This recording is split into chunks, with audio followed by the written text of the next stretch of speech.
Hello and welcome. Now in this video, we are going to take a look at all of the elements of the menu when you log into the dashboard. In particular, you're going to notice that at the top right hand corner, you're going to notice that you have your profile icon. And when you hover over that icon, you're going to see that you have your username and you have a place where you can edit your profile. So we're going to start the process right there by going to the Edit My Profile area.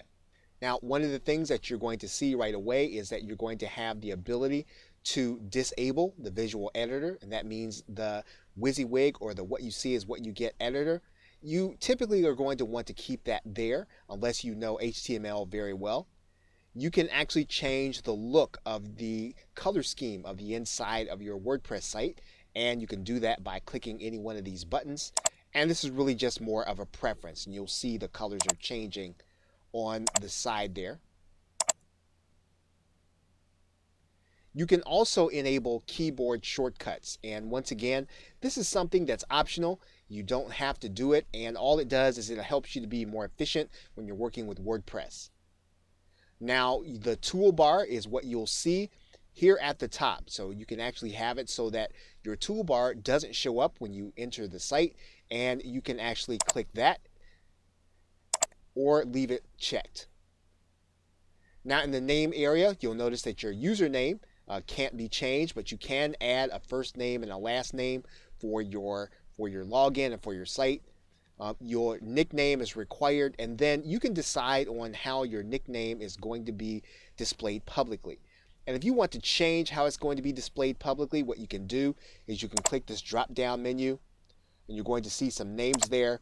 You can also write in some.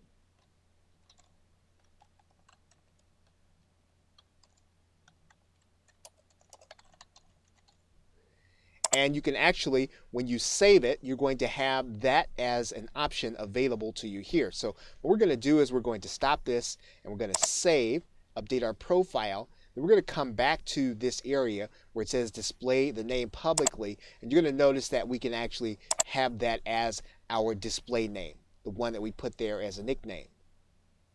This email is going to be the one where all of our notifications about our site are going to come. This website is one that you can change, and wherever you want your username to be associated with a specific website, you can put it there. You can put whatever website there that you want to have there. Now in this area, you're going to be able to put some biographical information about yourself, and this is going to matter when you actually update what's called your gravatar, which we're going to show you here in a minute. And this information will appear every place that you log in with this username around the internet. Now you can actually generate a new password that's going to have several different kinds of elements in it that'll make it hard for you to have someone guess it.